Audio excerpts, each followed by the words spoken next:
이제 큰 사례 개념화에 대한 그림을 그렸으면 이제 그런 사례 개념화를 할 때 어느 수준까지 내가 사례 개념화를 할 건지가 대략 정해져요.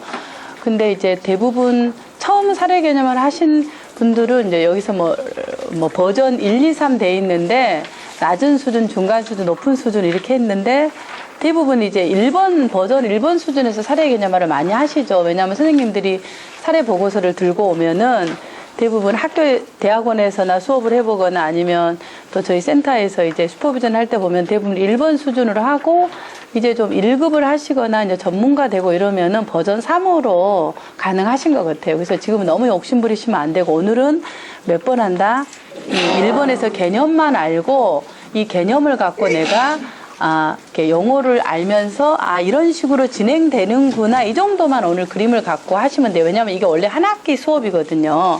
대학원에서 수업할 때 한 학기에 해당되는 수업인데 지금 압축 파일로 엑기스로 넣으려고 하니까 어떻게 전달할까 되게 고민을 해서 최대한 제가 전달을 해보고 이제 나머지 부분들을 일단 오후에 사례로 조금 접목을 해면 이게 이런 식으로 되구나 하고 아마 감을 잡으실 것 같았어요. 오늘은 수업은 이제 그런 전체적인 그림 안에서 우리가 사례 개념화가 이렇게 되구나 이렇게만 아는 정도로 저희가 수업 목표를 정했습니다. 자, 그러면 지금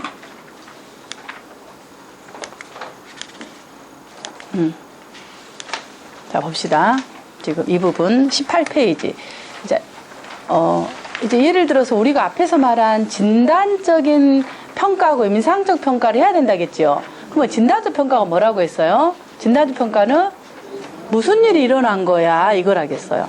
그 다음에 임상은 이게 왜 일어난 거지 이렇게 해서 그러면 왜 이 두 개가 필요하냐에 대한 설명을 조금 더 해드리면 이해할 거예요. 예를 들어서 이거 두 개를 어떻게 하느냐에 따라서 상담의 계획이나 개입이 다르다는 거죠. 예를 들자면 이제 내담자가 왔을 때 높은 수준의 사회적 불안으로 내담자가 의뢰됐어요. 그러면은 이제 증상이 뭐냐면 어떤 증상으로 대부분 상담실에 올까요? 높은 불안의 사회적 불안이다 이러면은 사회적 불안과 회피다 이런 부분으로 진단이 됐다 그러면 상담실에 올 때 내담자들은 호소 문제를 어떤 식으로 대부분 의뢰가 될까요? 여러분들이 상담 현장에서 의뢰된 내담자들 한번 생각해 보세요. 네? 친구가 없다. 또요.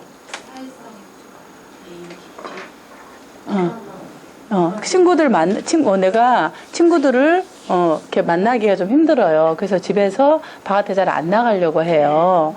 바깥에 나가는 게 싫어요. 친구들 만나기 싫어. 이런 형태겠죠. 청소년들이라면 주로. 그래서 학교를 자퇴하거나 만나기 싫어요. 바깥에 나가기 싫어요. 이게 이제 높은 수준의 사회적 불안의 형태인데 상담실에 올 때는 나는 높은 수준의 사회적 불안이 있어. 이렇게 말하는 사람 100에 한 명이 있을까 없을까 하고 다 어떻게 해요? 그냥 사람 만나기 싫어요. 그냥 바깥에 나가기 싫어요. 친구들하고 좀 힘들어. 이렇게 의뢰되죠. 호소 문제가. 근데 이제 이 호소 문제를 보고 상담자는 아까 뭐라 그랬어?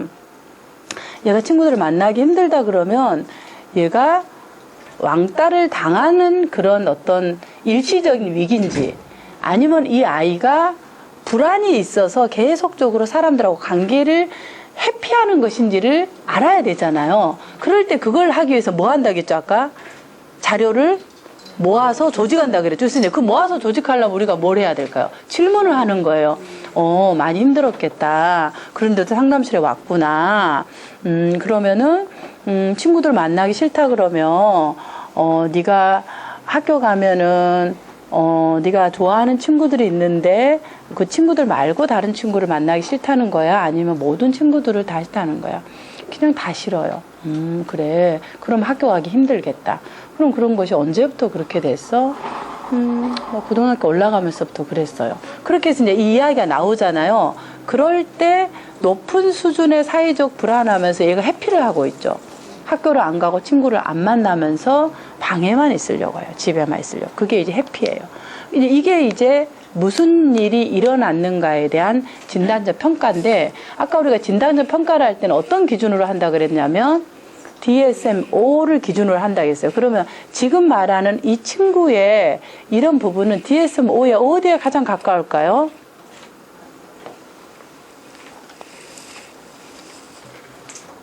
자, 우리 이제 이쪽을 A반, 여기를 B반 합시다. 뭐 서사는 어떻게 반을 분류하나요? 남구, 북구 이런가요? 구가 어떻게 돼요? 없어요. 그러면 그냥 서산통이네. 야, 여기는 막 통으로 논다, 그죠? 그래요. 그러면은, 형님 아우 그러면 아우가 서운할 거고. 그러니까 A반, B반 합시다. 예. 자, A반에서는 어떻게 얘기할까요, 이게? 이런 부분에 DSM-5로 얘기하면 어디에 가장 가까울까요? 지금은 무슨 시간이에요? 틀리는 시간이에요. 맞추면 안 되죠. 자, 생각할 땐 B반은.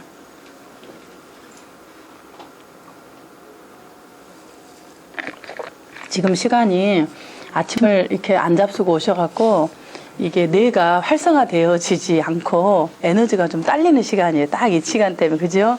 정시때 보쌈을 좀 먹고, 그 다음에 좀 힘도 좀 이렇게 에너지도 보충하고 이렇게 이제 오후에 조금 이렇게 머리가 아웃풋이 될 것 같아요.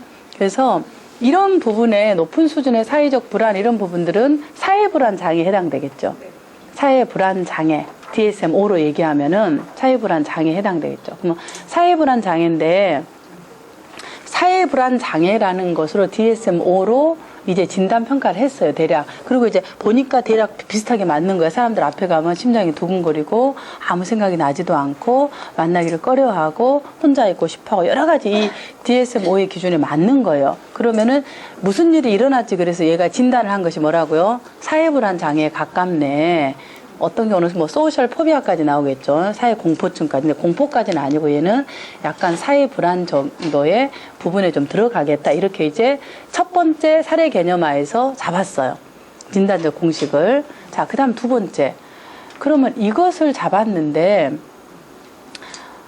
상담자 A는 지금 회피 A라고 하는 상담자 A는 똑같은 진단적 기준에 대해서 어떻게 임상적으로 평가를 하냐면 임상적인 평가를 아까 뭐라 그랬어요?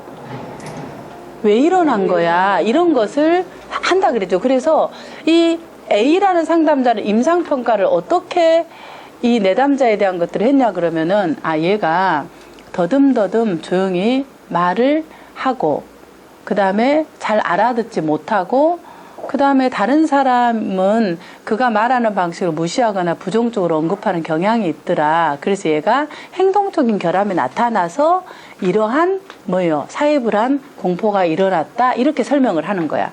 이 내담자는 이 아이가 불안에 대한 사회불안 장애에 대해서 이렇게 설명을 해요. 이 내담자. 그거 이제 임상적 평가를 이렇게 평가를 한 거야. 그럼 이렇게 평가를 하면은 개입을 어떻게 할까요? 이 A라는 상담자는. 얘는 지금 뭐다? 기술이 없는 거야. 지금 뭐예요? 행동이 결함했으니 얘한테는 뭘 알려준다? 기술을 알려주고, 그래서 사회기술 훈련을 상담실에서 해서 사람 만날 때 어떻게 인사하는지, 어떻게 접촉하는지, 어떻게 이야기를 하는지, 이런 부분의 상담의 개입들을 진행하면서 목표를 세우겠죠. 그러니까 행동 초점화된 상담 계획을 할 거라는 거죠. A라는 상담자는. 왜? 임상평가를 그렇게 했기 때문에. 그래서 결국 12회계를 상담하고 난 후에 보니까 이 아이가 뭐예요? 그런 불안하는 증상이 사라지고 친구들과 관계를 맺을 수 있는 힘이 생기더라. 이렇게 상담이 전체적으로 진행돼요. 그럼 A라는 상담은 똑같은 진단적 기준에 대한 사회적 불안을 가지고 평가를 지금 말한 것처럼 임상적 평가를 행동적인 부분으로 접근했기 때문에 개입이 지금 말한 사회기술 훈련으로 개입을 한 거죠.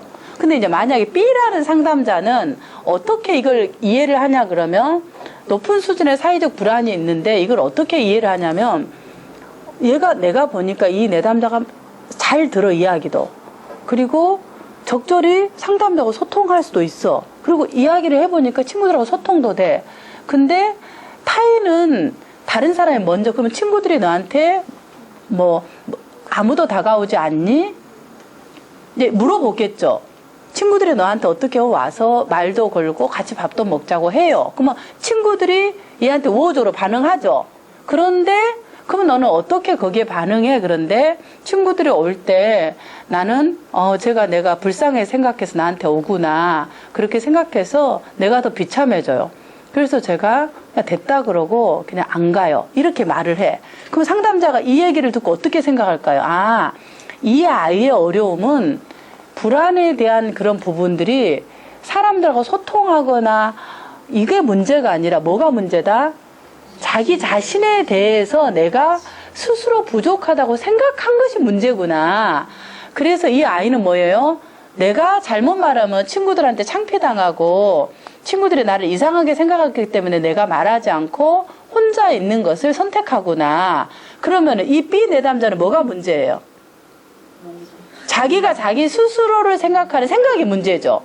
그러면 이렇게 생각한 상담자는 개입을 어떻게 할까요? 생각이 문제니까 생각을 바꿔야 되겠다. 그럼 이 아이가 스스로 생각하는 자신에 대한 생각이 뭐예요? 나는 사람들이 내가 잘못 말하면 나를 무시할 거야. 그래서 나는 바보가 될 거야. 이런 역기능적인 신념, 그리고 비합리적인 신념, 부정적인 신념 같은 말이잖아요. 그런 부분에 대한 것이 문제구라라고 판단하는 거야. 그게 이제 뭐예요? 임상적인 평가에서 B 내담자는 그렇게 생각한 거야. 그러면은 이 B라는 상담자는 그럼 상담의 초점을 어디에 할까요? 행동이 아니라 인지, 생각에 초점을 맞춰서 무엇을 달아요? 이 CT라는 것은 클라이언트 내담자를 말해요. 내담자의 부정적 신념, 혹은 비합리적인 신념을 다루면서 상담을 진행해요. 아, 그러면 너의 부정적 신념 이런 부분이 이제 왜 그렇게 생각하는지 논박을 하고 소크라테스식으로 인지적 재구성을 하면서 인지를 초점해서 상담을 개입을 다르게 하겠죠, 계획을. 그리고 12얘기를 상담을 하고 나니까 결과가 어떻게 됐다? 결국 증상에서 벗어나고 사회적인 관계 형성해 나간 힘이 생겼다. 그럼 결국 A라는 상담자와 B라는 상담자가 진단적 기준은 동일하잖아요. 사회불안 장애라는, 즉 진단적 공식은 동일하지만 뭐가 차이가 있었죠? 임상적 공식, 임상적 평가를 어떻게 상담자가 설명하고 평가하느냐에 따라서 뭐가 달라요? 개입이 달라진다는 거죠. 개입이 달라져요. 근데 결과적으로는 뭐다? 얘가 증상에서 벗어나서 문제가 좋아지더라. 즉 결국 진단과 결과는 같지만은 무엇이 이 아이가 좋아지게 했는가를 상담자가 설명해야 돼요. 그 설명은 뭐 어디에서 나오냐 그러면 이 상담자가 이 내담자의 문제를 보고 어떻게 이 문제가 생겼는지에 대한 아까 말한 임상적인 것을 지도를 행동으로 하느냐 인지로 하느냐에 따라서 다르고, 인지로 했을 때 개입이 달라요. 그래서 나는 이 내담자를 자기 자신에 대한 생각에 대한 문제로 봐서 비합리적 신념에 이 아이가 문제가 있다고 생각해서 결과적으로 자기 자신이 무가치하다 생각하고 사람을 만나지 않는 행동을 하고, 그리고 자기 자신을 생각하는 그런 패턴이 반복되었다. 그래서 나는 이 상담을 인지행동치료의 비합리적인 신념으로 논박하는 방식으로 상담을 진행한다. 그렇게 이제 사례 개념화를 하는 거예요. 그러면 무엇이 당신이 이 사례를 성공적으로 이끌고 이 내담자가 좋다는 거를 어떤 요인 때문에 그랬나 이렇게 질문을 하잖아요. 그리고 슈퍼비전 하거나 공개 사례 할 때 그럼 뭐라고 얘기해야 돼요? 상담자가 뭐 했어요? 그러면 뭐라고 대답해야 돼요?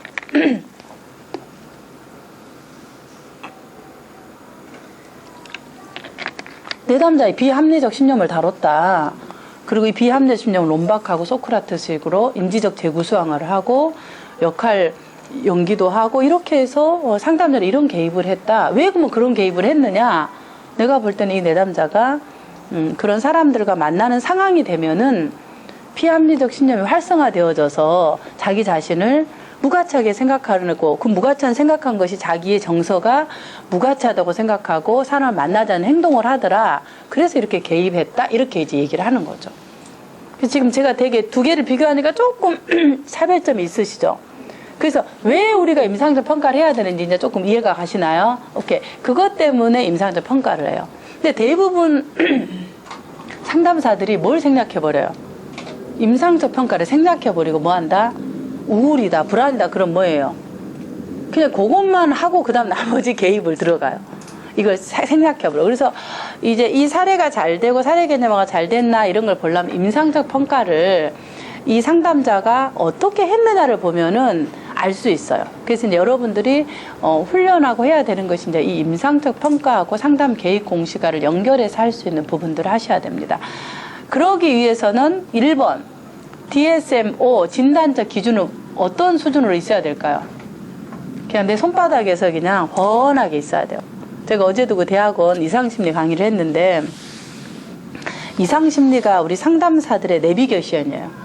특수교사들도 내비게이션, 임상심리 전문가들도 내비게이션. 그래서 이 내담자를 분류하는 기본적인 부분에 대해서 아까 말한 불안이 있다. 그럼 얘가 불안에 대한 하위 유형이 7개 있어요. 뭐가 있죠?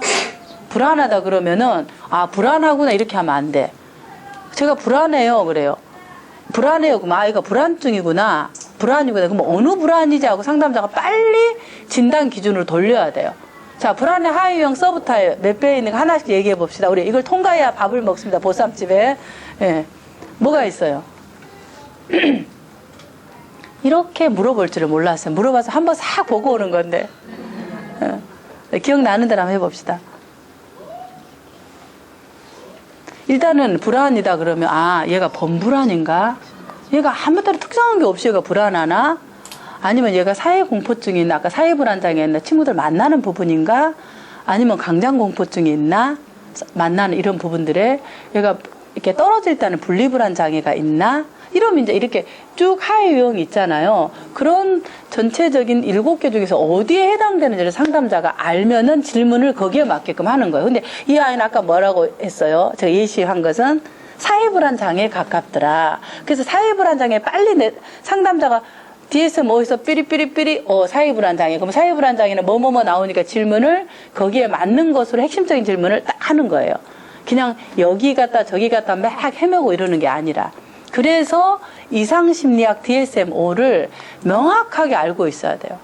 그래서 제가 수업할 때 거품 불도록 DSM-5를 안전히 외우고 대학원생이지만 그냥 지도처럼 해서 2주 강의 안에 모든 것을 다 알도록 해요. 그리고 이제 사례로 넘어가서 사례 속에서 그걸 연결해서 할 수 있도록 하죠.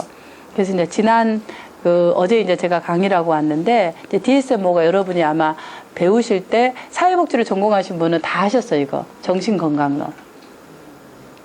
정신건강을 다 배워서 안 배우면은 사회복지사가 안 돼요. 다 배웠어요. 그 다음에 이상심리학, DSM-5, 정신병리, 다 석사 학부는 다 배운 과목이에요. 근데 이제 외래어처럼 달만 우리가 들릴 뿐이죠. 그래서 이제 오늘 저한테 배우시면은 집에 가셔서 DSM-5는 기본적으로 해야 되구나 하고 책들을 이제 가까이 하시게 될 거예요. 왜냐하면 이거를 아는 사람은 굉장히 쉽게 상담의 질문을 딱딱 핵심적으로 들어가요. 그래서 이제 우리 선생님들이 저한테 분석을 받아요. 상담자들이 자기 분석을 받잖아요. 내담자 경험에.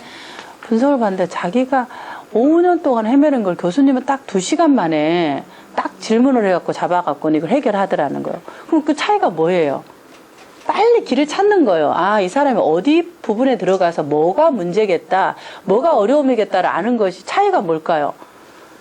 DSM-5를 얼마나 내 손에서 명확하게 알고 있어요. 이 사람이 어느 포지션에 있다는 것을 알기 때문에 불필요한 질문들을 안 하고 딱 핵심적인 질문만 딱 하는 거예요.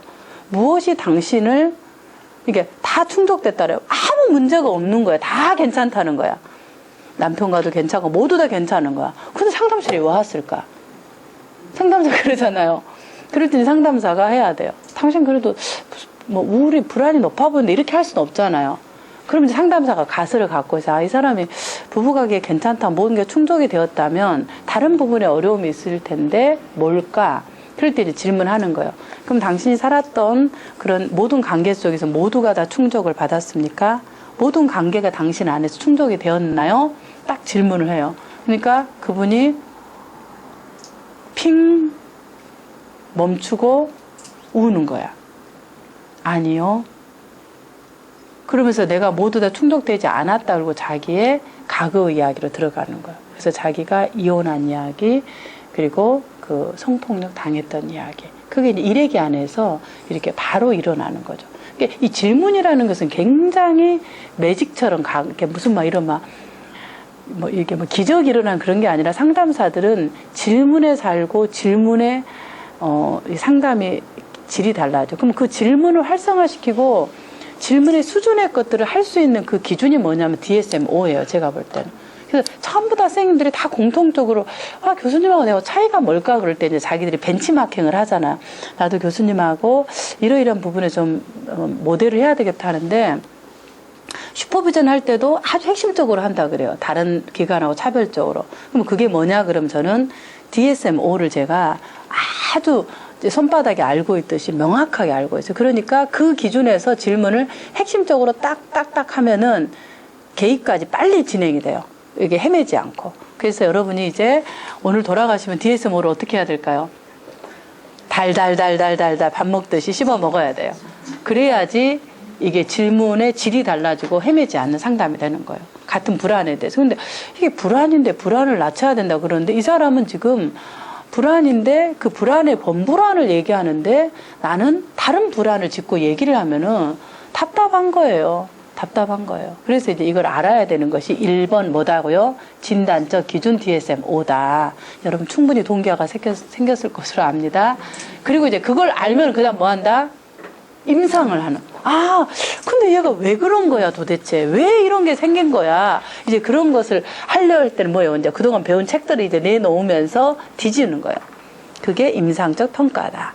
그리고 이제 개입을 하고 그러면 짜잔 증상에서 벗어나서 친구가 좋아졌다. 친구와 관계가. 이렇게 이제 전적으로 상담이 진행이 됩니다. 그러면 이제 지금 제가 예시로 설명한 걸 조금 이제 제가 이제 정리해서 다시 해보면은 다 한 거예요. 그래서, 진단이라는 걸 지금 말하는 DSM 기준에 따라서 증상을, 행동을 진단하는 거다. 근데 이제 지금 말한 것처럼 그 진단 평가는 어떤 한계가 있나요? 이 사람이 사회불안 장애라는 것은 알지만 심층적 이해가 되나요? 안 되나요? 안 되는 거야. 그래서 그게 한계예요. 그래서 왜 얘가 이런 사회 불안을 일으키는지에 대한 역동이나 이 부분을 밝혀낼 수가 없어요. 왜 그러는지. 그게 한계예요. 그래서 이것을 보완하는 것이 뭐다? 임상적 평가다. 임상적 평가는 왜 얘가 이런 문제가 생겼는지를 설명하는 거예요. 자, 그러면 설명하는 툴이 하나만 있을까요? 여러 개가 있어요. 아까 말한 우리가 앞에 슬라이드 다시 보면은 앞에서 보세요. 자, 여기에서 2개만 얘기했는데 지금 이 슬라이드에서 아이고야.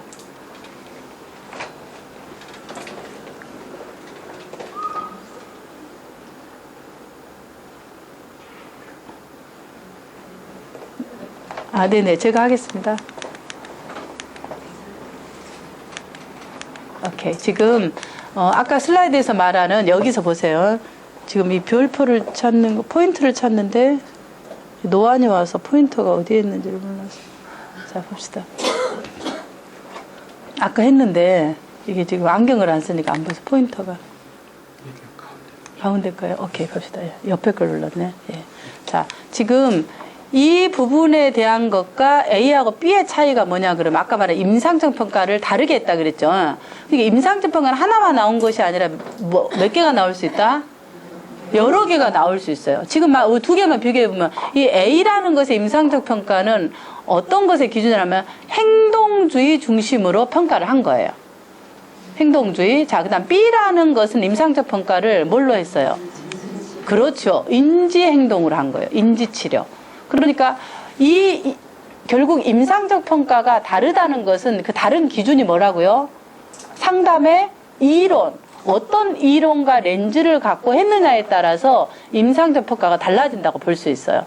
그렇기 때문에 임상적 평가는 하나가 아니라 몇 개라고요?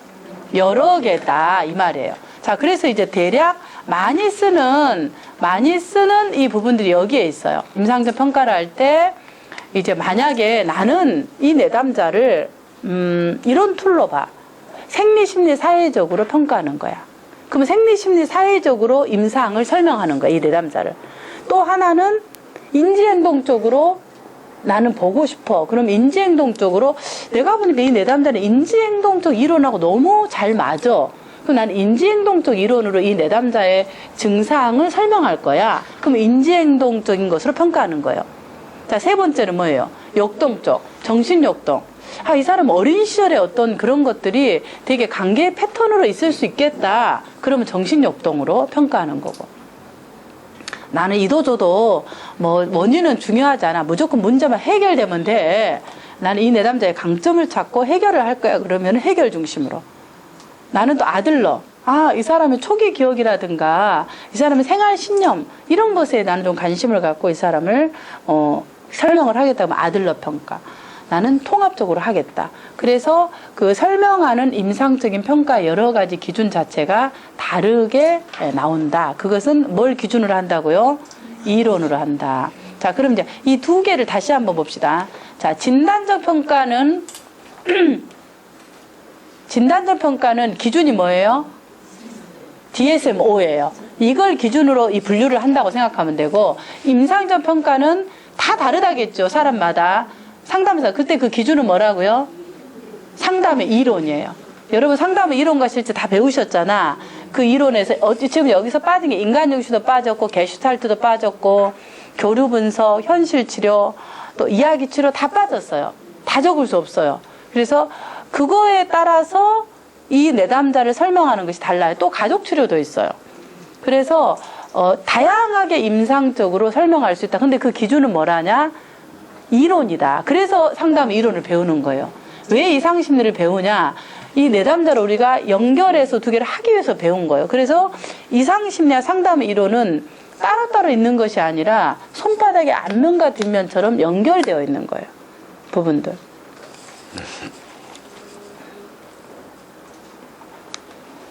자, 그러면 이제 하나씩 그러니까 해보는데 이 부분을 저희가 다 할 수는 없어요. 그래서 이제 이렇게 평가를 한다는 것만 제가 지금은 이제 소개만 해드리는 식으로 잠깐 실었습니다. 이렇게 생각하면 돼요. 생리심리 사회적인 평가라는 거 말 그대로 제목에서 생리 그러면요 피지컬한 거예요. 피지컬 생리니까 몸에 신체적으로 이 사람이 힘들어요. 호르몬이 부족한지, 얘가 어렸을 때 수술을 했는지, 약물을 복용하고 있는지, 가족력으로 얘가 ADHD가 할아버지도 ADHD, 아빠도 ADHD, 형제들 다 ADHD, 시집은 나만 ADHD가 아니야. 어떤 보니까 그 가족에 가니까 이 분이 와서 우시는 거예요.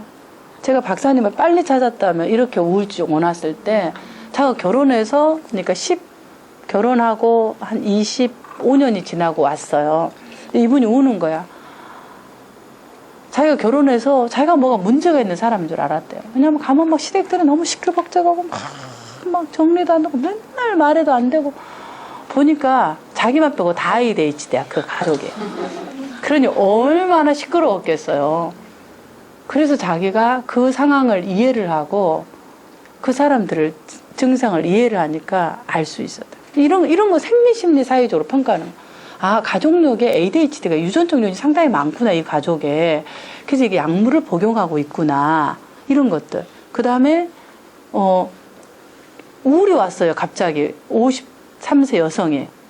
그러면 이제, 우울이구나. 그러면 이제 우울을 설명을 할 때, 당신의 엮이는 신념이 뭔가 막 이렇게 막 상담을 할 수도 있어요. 근데 대략 50대 전후에 대해서 우울이 왔을 때는 생리심리 사이드로 평가를 해봐야 돼요. 뭘 알아야 될까요? 이 사람의 호르몬의 변화가 있는 것이 굉장히 우울에 영향을 주잖아요. 여성들 같은 경우. 남성도 마찬가지로 특히 여성은 그래요. 그러면 언제부터 왔나요? 잠은 잘 주무시나요? 그다음 먹는 것은 어떠신가? 이를 보니까 이 생리가 끊어진 그 시점의 부분과 거의 좀 일치성이 있어요. 그럼 이 사람의 우울의 부분에 많은 요인은 생리적인 요인이라는 거죠. 그럼 이 생리적인 것은 자기 몸에 대한 이해를 하는 것이 상담에서 중요한데 막 되지도 않는 엮이는 신념을 갖고 막 논박을 하고 이러면은 문제가 되는 거예요. 그래서 이런 생리학적인 것은 굉장히 중요한 거예요. 그래서 이 정도 나이에서 여성들은 생리가 끊어져서 호르몬의 변화가 있었고 그런 것들이 같이 겹쳐지면서 남편이 실직하는 것의 요인으로 인해서 그런 것들이 촉발이 되어진 거예요. 그러니까 이제 그런 생리, 심리, 사회적 평가에서는 지금 말하는 생리적 요인을 찾는다. 심리적 요인은 뭐예요? 심리적으로 내가 어떤 부분에 전 그러니까 내가 굉장히 이제 생리가 끊어지니까 내가 여성으로서 어떤 기능을 상실했다는 그런 우울감들이 내 안에 있더라. 근데 자신감도 없어지고 굉장히 힘이 있었는데 조금만 하고 나면 힘이 떨어지고 힘들더라. 이런 것들이 이제 자신감을 상실하는 심리적 요인, 사회적 요인은 가족력동. 다 다 이제 내가 뭔가 역할을 했는데 다 이렇게 친구들이나 또 뭐 아이들도 다 떠나고 나만 남아있는 이런 사회적 요인, 이런 것들이 영향을 미치더라. 이렇게 이제 평가를 하는 것이 뭐예요? 생리, 심리, 사회적 평가다. 말 그대로. 자, 그 다음. 자, 인지행동 평가라는 것은 말 그대로 이거예요. 이 사람의 인지행동에서는 이 사람이 우울하다는 것은 결과예요. 우울하다는 결과가 왜 생겼냐? 이 사람이 어떤 상황이 되면은 이 우울한 것은 우울한 기분이고, 우울해서 사람들은 안 만나는 게 행동이죠. 우울한 기분과 행동이 왜 생겼냐 보니까 이 사람의 어떤 그 신념이 있더라. 무슨 신념이 있다? 나는 뭐든지 잘해야 돼. 나는 잘하지 않으면 사람들이 나를 좋아하지 않을 거야. 이런 그 비합리적인 신념이 있더라. 그래서 사람들을 만날 때 뭐예요? 내가 잘하는 것이 없어. 친구들은 다 직장 다니는데 나는 집에서 가정주부로만 있어. 그래서 내 안에 잘하는 게 없어. 그러니까 친구들이 나를 무시하고 나를 별로 이렇게 좋게 생각하지 않을 거야. 그래서 내 스스로 뭐예요? 모임에 안 나가게 되고 뭔가를 안 하게 되고 이런 것이 있으면 그 사람의 우울은 뭐 때문에 생겼다? 비합리적인 신념 때문에 우울한 기분이 생기고, 그래서 친구들을 만나지 않고 밖을 나가지 않는 행동이 생겼다고 보는 것이 뭐예요? 인지 행동 치료다. 그래서 그 관점으로 보는 것이 인지 행동적 평가라고 하는 거예요. 쉽게 말하면. 그러니까 상담자를 평가할 때 뭘 평가해야 돼요? 이 사람 비합리적 신념이 뭔가를 빨리 찾아내야 되는 거죠. 그런 부분이 있을 때. 자, 그 다음에 역동적 평가라는 건 뭐냐면, 단기 역동 심리치료에서 보통 나오는 건데, 단기 역동 심리치료 이런 거예요. 여러분이 프로이드의 정신분석은 들어보셨을 거예요. 우리 상담과 심리학의 가장 원조죠. 그걸 사이코 어널리시스라 그러는데, 정신분석은 전통적인 부분이라 1년, 2년, 몇십 년을 이렇게 해야 돼요. 그게 비용도 많이 들고 어려워요. 그런데 요즘은 정신분석을 잘 하지는 않죠. 그래서 요즘 나와 있는 정신 부분은 단기 역동 심리치료라 그래요. 그래서 짧은 기간 동안에 심리치료를 해요. 그래서 이 단기 역동 심리치료에서는 뭘 보냐 그러면 이 사람의 패턴이 뭐냐, 부적응적 패턴이 뭐냐. 이 사람은 자기 마음에 안 들면 어떻게 한다? 관계를 끊어버리더라. 내가 이 사람이 나를 무시할 것 같고 나를 버릴 것 같고 내 안에 부족하다고 생각되면 어떻게 한다? 연락을 끊어버리고 안 나가고 관계를 끊어버리더라. 이게 이 사람의 패턴이에요. 그러면은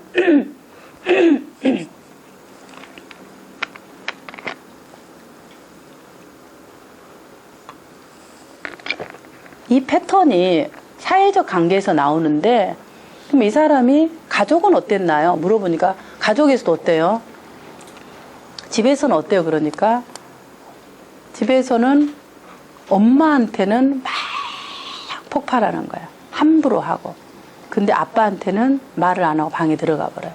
그럼 이 사람 패턴이 뭘까? 좀 달라졌죠. 어떻게 달라졌어요? 아, 힘이 있거나 외부적 관계에서는 관계를 끊어버리고 관계를 안 하는데, 만만하거나 편안한 사람한테는 어떻게 한다? 폭발하는 식으로 이 사람 패턴이 나. 이게 패턴이 두 개지요. 가까운 관계에서는 폭발을 하고, 바깥의 외부와 관계는 힘이 있는 사람하고는 어떻게 한다? 내 스스로 관계를 끊어버려요. 이런 패턴이 있는지를 보면서 평가를 하는 것이 뭐다? 단기 역동적 평가다. 그러면은 상담자는 어떻게 해야 돼요? 그 평가를 이제 알아내기 위해서 질문을 하는 거죠. 그래서 자기 자신이 어떤 부적응적인 평가를 하고 있는지를 인식하게 해야 돼요. 아, 내가 이런 것이 있었구나. 내가 사람한테. 그걸 알아차리게 하는 거죠. 상담 목표가 뭐가 돼야 돼요? 자신의 대인관계 패턴 인식하기. 이게 상담 목표가 돼야 되는 거죠. 역동적 평가를 하고 나면. 그러면 상담을 어떻게 해야 돼, 개입은?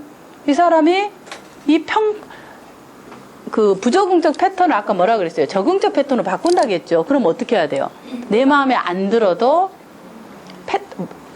연락을 끊어버리는, 카톡에서 나가는 게 아니라 내가 싫다는 것을 인식하고 표현해 보기. 그래서 내가 마음에 안 드는 사람이 있으면 어떻게 해?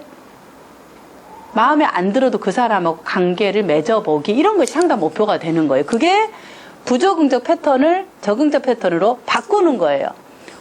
이런 것을 하는 것이 무슨 평가다? 역동적인 평가에서 하는 거라는 거죠. 지금 제가 임상적 평가와 개입하고 목표까지 같이 연결해서 설명하는데 전달이 되고 있나요? 오케이. 참 이 우수한 학습자들이세요. 이렇게 어려운 것들을 쉽게 받아들이고 이해하고 놀라운 거예요. 이 부분에 대해서. 그래서 형님이신 것 같아요. 우리 서산이. 예. 시옷이잖아. 시옷 이응 안 사는 그 다음에 나오잖아요. 실망하셨나요? 우리 학생들이 교수님 너무 개그를 하셔갖고 너무 재밌다는 거야. 강의를 하면 너무 개그를 하셔서.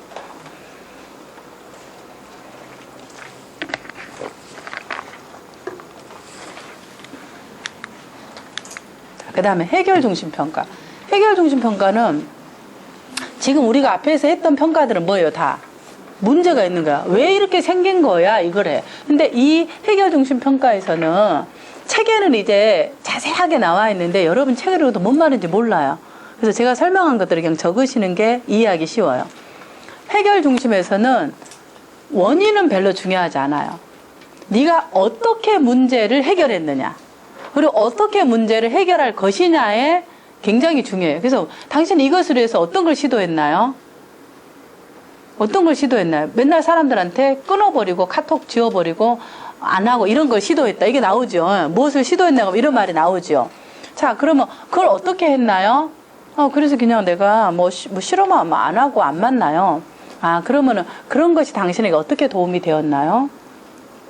뭐 편하지만은 관계가 남아있는 게 없죠. 그러면은 당신 새로운 관계를 해볼 마음이 있으신가요? 그렇게 해서 이 사람이 새로운 행동을 할 수 있는 것들을 해결에 중심을 두고 하는 거예요. 해결 중심적. 그래서 이 사람이 무슨 행동과 대처 방식을 했는지, 그리고 어떤 것이 효과가 있었는지, 그리고 어떤 것을 행동을 할 건지, 이런 것들을 이제 중심적으로 하는 것이 해결 중심적 평가다. 아들러 평가는 이런 거죠. 이제 부적응적 신념, 생활 양식. 이 사람의 생활 양식이 이렇게 회피를 하는 생활 양식인지, 아니면은 뭔가 도전을 하는 생활 양식, 이런 이제 생활 양식, 또 초기 기억이 어떻는지 이런 걸 이제 평가를 하면서 상담을 진행하는 거죠. 자, 통합적 패턴 중심 하기 전에 지금 책에 빠져 있지만은 어떤 것이냐, 여러분이 이제 이 정도 말고 책에 안 나오는 걸 이제 하나 이제 예시를 들어보면은, 만약에 나는 인간 중심으로 상담을 하고 싶어. 여러분 많이 쓰는 게 뭐예요? 우리 상담소를 다 무슨 이론을 썼냐고 이제 온라인 수련 수첩에 적어서 하려고 뭔가 지금 면접, 한상식 면접 끝났잖아요. 이제 상담학교 나왔는데 하면 다 갖고 뭐 인간 중심이야. 가장 상담사들이 쓰는 인간 중심. 자, 그러면 이제 내가 물어봐요. 좋아. 인간 중심을 했다. 그럼 인간 중심을 했으면 이 내담자가 어떻게 해서 이 문제가 생겼는지 한번 얘기를 해보세요. 그러면은 몰라요. 자, 그래 봅시다. 그럼 인간 중심에서는 아까 말했던 내담자의, 아까 제가 말했던 사례에서 왜 이런 문제가 생겼다고 바라보는 거예요. 인간 중심 평가를 하면은. 인간 중심에서는 내담자가 왜 이런 어려움이 생겼다고 바라보죠? 여러분들도 인간 중심 좋아하시죠? 네. 왜 그 인간 중심에서는 이 내담자가 이런 어려움이 생겼다고 얘기를 하나요?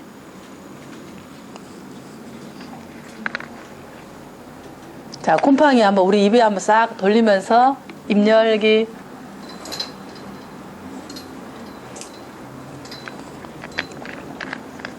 인간 중심에서 이렇게 보죠. 원래 인간은 자기 유기체적인 실현성이 있어서 자기의 fully 전적으로 자기를 기능하는 그런 것을 가지고 태어났다고 인간 중심에서는 인간을 이해를 해요. 그런데 그런 가치로운 자기 스스로 유기체적인 실현을 할 수 있는 인간이 있는데, 자라나면서 가치를 조건화시켜버리는 거예요. 어떻게 조건화시켜요? 어이구, 너 이번에 100점 안 맞으면은 너 피자 없는 줄 알아? 너 이거 하면 이번 달에 이거 핸드폰 못 사용할 줄 알아? 양육하면서 누가 가치를 조건화시켜요? 양육자들이 대부분 가치 조건화시켜요. 그러니까 내 가치가 뭐다? 성적을 맞아야 내 가치가 있는 거예요. 대학 못 가면 내 가치가 어쩌다? 형편없는 사람이 돼버리는 이 가치 조건화에 의해서 내 가치가 뭔가 이것이 안 되면 내 가치가 아닌 사람으로 내 스스로 생각하고 이게 가치 조건화예요. 그래서 가치 조건화된 삶으로 자기가 살아왔기 때문에 내 스스로가 무가치하다고 생각한 거예요. 인간 중심에서는 그 임상적 평가를 할 때. 그러면은 상담자는 어떻게 해야 돼요? 상담자는 자, 가치 조건화 때문에 문제가 생겼잖아, 병리적으로. 그럼 상담자는 어떻게 해야 돼? 그렇지. 가치를 탈시켜버려야지. 탈가치 조건화. 무슨 말이에요? 조건이 없는 가치가 된다는 거예요. 그럼 너는 너 자체로서 괜찮은 사람이다. 너는 너 자체 존재로서 괜찮은 사람이라는 것을 하도록 상담자가 뭐예요? 존중해 주는 거예요. 그럼 이것을 위해서 상담자는 무엇을 해야 돼요? 상담자 개입. 자, 인간 중심에서 쓰는 거 가장 여러분이 좋아하는 뭘 해야 돼? 상담 이것을 위해서. 그렇지. 무조건적인 존중을 하는 거야. 맞느냐. 무조건적 존중. 그 다음에 공감적 이해. 자신의 일치성. 상담자의 자기 개방. 이런 게 일치적인 세 가지의 개입 방식을 쓰는 거예요. 그래서 뭐 한다? 이 아이가 자기 스스로가 괜찮은 사람이라는 유기체적 실현을 하도록 하는 거예요. 그래서 나 자신이 괜찮은 사람으로 자기를 인식하기, 받아들이도록 하기가 상담 목표가 되겠죠. 이런 식으로 이 평가라는 것은 그 이론의 근거에서 임상적 평가를 하고 개입하고 목표를 하는 거죠. 지금 뭐예요? 이게 하는 게 누구 거? 인간 중심. 자, 또 여러분이 가장 좋아하는 이론이 뭐예요? 여기 지금 다 안 썼는데. 많이 쓰는 거 얘기해 보세요.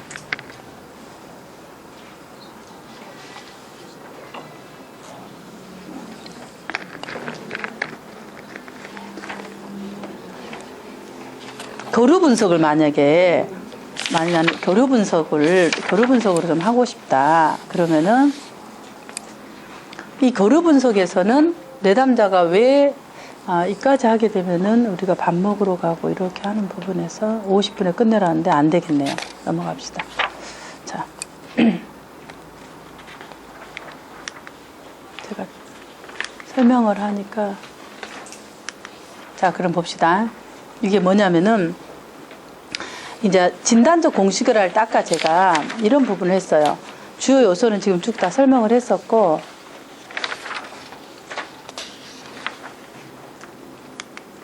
자, 이거 봅시다. 패턴을 아까 제가 찾는다고 얘기를 했었잖아요. 역동적 평가에서 기억나시죠? 근데 이 패턴이라는 것은 정신 역동뿐만 아니라 상담할 때 이도저도 나는 잘 모르겠다. 그럼 패턴만 찾아도 상당히 상담을 빨리빨리 진행해요. 그럼 이 패턴을 찾을 때 30조. 자, 패턴을 찾을 때 이걸 이해를 하시면 돼요. 어떻게 이해를 하시면 되냐 그러면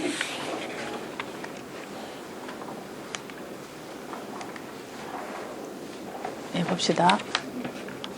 네, 패턴을 찾을 때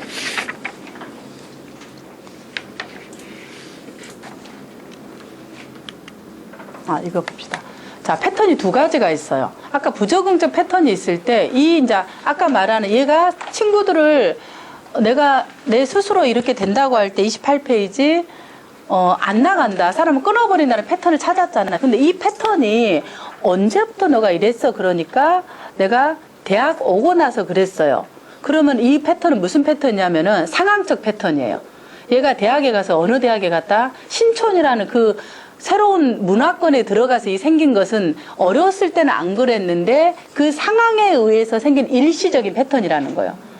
근데 얘가 이렇게 패턴을 물어보니까 고등학교 때도 그러고 중학교 때도 그랬다. 그럼 이 패턴은 어떤 패턴? 종단적인 패턴. 그러니까 아주 어린 시절부터 쭉 있어서 가족에서도 그랬고 친구 관계에서도 그렇고 대학에서도 그렇고 결혼에서도 그렇더라. 직장생활에서 그렇다 그러면은 종단적인 패턴이에요. 그럼 이 패턴이 어떻게 될까요? 훨씬 오래됐어요. 그럼 상담자가 생각할 때 첫 번째 상황적 패턴과 종단적 패턴을 볼 때 상담 진을 때 어느 게 어려울까요? 그렇지, 종단적 패턴이 어려워. 그러면 상황적 패턴은 얘가 이 상황만 좀 변화시켜주면 패턴이 빨리 변화시켜져요. 근데 종단적 패턴은 상담을 진행할 때 뭐까지 해야 될까요? 어린 시절 부모와의 관계 패턴까지 수정을 해야 돼. 그러니까 10회계 갖고는 어렵겠다. 그래서 나는 이 내담자를 이런 큰 그림이 있지만 그게 상담 목표죠. 어린 시절에 관계 패턴까지 수정하는 것이 상담의 목표지만 내한테 주어진 상담이 10획이니까 현재 관계에서, 친구와의 관계에서 이루어진 패턴만 수정을 하겠다. 아니요, 수정까지도 너무 힘들다고 하면 어떻게 한다? 패턴을 인식하고 알아차리는 부분까지만 상담을 진행하겠다고 진행하는 거예요. 그게 상담의 초점화예요. 그래서 패턴이 두 가지가 뭐가 있어요? 상황적 패턴과 종당적 패턴이 있다. 그러면 이제 이 패턴을, 이 사람은 어떤 패턴이 있는가 이렇게 생각할 때 이 관계 스타일을 설명을 하면 쉬워요. 자, 30쪽에 관계 스타일은 뭐냐면 모든 사람은 네 가지 종류의 사람을 향한 움직임이 있더라. 그게 이제 어떤 성격 스타일이에요. 자, 예를 들어서 이런 거죠. 나는 항상 이 관계를 할 때 다가가는 사람이 있어요. 밥 먹을래? 나하고 같이 갈래? 어디서 왔어요? 이렇게 항상 먼저 가서 뭐예요? 관계를 맺어가는 패턴이 있어. 다가가게. 두 번째는 물러서는 사람이 있어요. 가만히 있어. 그 다음에 뭐 하면 이렇게 뒤로 이렇게 미스드로 철에 물러서는 그런 패턴이 있고 관계 스타일이 있고, 세 번째 대항하게. 그냥 가면 만나면 싸워요. 만나면 좋은 친구가 아니라 뭐예요? 만나면 그냥 공격적으로 싸우는 거. 어떤 사람은 다가가면서 대항하는 패턴이 있더라. 이게 우리의 관계 스타일인데 이것은 누구나가 다 있어요. 저도 여러분이 있는데 이게 나쁜 게 아니라 이게 다 있는데 유연한 사람은 이 부분을 적절하게 상황과 맥락에 따라서 자유자재로 쓰는 거예요. 내가 대항할 때 대항하고 물러설 때 물러서고 다가갈 때 다가가고, 이게 건강한 사람이라는 거죠. 근데 이 패턴이 고정화되어서 타입이 돼버린 사람이 있어요. 그러면 나는 항상 다가가기만 하는 거예요. 왜? 안 다가가면 사람들이 나를 버릴 것 같아서. 그래서 내가 항상 먼저 다가가고 뭔가를 주고, 뭔가 원하지도 않는데 뭔가를 덮어주고 맞춰주고 배려해주고, 이런 것들이 계속 내 안에서 있으면 이게 패턴이야. 또 하나는 어떻게 된다? 사람들이 나를 밀어낼까 싶어서, 싫어할까 싶어서 물러서는 거예요. 물러서는 그런 패턴이고, 이렇게 그것으로 이렇게 고정화된 사람이고, 어떤 사람은 이제 거의 이렇게 대항하는 패턴이 있고, 어떤 사람은 다가가면서 대항하는 패턴이 있더라. 이런 이제 이 패턴은 고정화되어졌는데, 아까 말한 것처럼 유연하고 적응적이면 이 사람이 뭐예요? 성격이에요. 스타일이고 괜찮은데, 만약에 유연하지 못하고 부적응적으로 계속 그것만 쓰는 거, 한 가지만 쓰면 그게 뭐냐면 성격 장애예요. 그래서 우리 성격 장애가, 자, 큰 타입으로 뭐뭐 있어요? 성격 장애. 자, A군, B군, C군 있죠. 그래서 A군, B군, C군에 크게 말하면 여러 가지가 있는데 그 성격 장애의 부적응적인 것으로 되는 거예요. 어떤 성격 장애들은 사람들을 만나는 걸 싫어하는 사람이고, 어떤 사람은 막 감정의 변화가 되어 있는 부분도 공통적으로, 어떤 사람들은 뭐예요? 불안해서 힘든 부분들, 이런 패턴으로 나누어진 성격 장애가 된다는 거죠. 그래서 이제 그런 경우에 부적응적이 된다는 거죠, 부분들. 그래서 이런 패턴을 찾을 때 관계 스타일로 찾으면 조금 쉽게 찾을 수 있다, 이렇게 얘기를 할 수 있을 것 같습니다. 자, 그래서 오전의 강의는 여기에서 진행을 할까 합니다. 자, 그리고 이제 식사를 다녀오시고 제가 그 상담을 하실 때 대부분 이제 제가 현장에서 상담을 하실 때 대부분 이제 부모 상담이나 또 가장 기본적인 듣고 공감하는 부분이 거의 상담의 90%예요. 근데 이 부분들이 생각보다 책에서 본 것만큼 잘 안 된다고 상담자들이 되게 많이 호소를 해서, 제가 아이의 마음에 집을 지어라는 책을 12년도에 출판했는데, 그걸 이제 저희 센터의 선생님들이 오면서 그 실습생이나 수련생들이 보고 기본적으로 접수 면접을 해요. 근데 상당히 학교에 계신 분들이 그 책을 가져가서 부모 상담할 때도 도움을 받고, 부모 상담할 때 어려우신 분들은 이제 이 책으로 자기가 도움을 받고 구체적으로 어떻게 해야 되는지를 알고 있다고 얘기를 하셔서, 상담을 진행하다가 조금 어려움이 있거나 부모 상담 뭐 그런 부분이 있으신 분들은 책을 제가 다 못 갖고 10권만 여기 붙였어요. 그래서 좀 관심 있으신 분들은 점심시간 때 보셔서 이렇게 그 김 선생님한테 문의를 하시면 될 것 같습니다. 그분들은. 네네. 자, 공지하고 식사는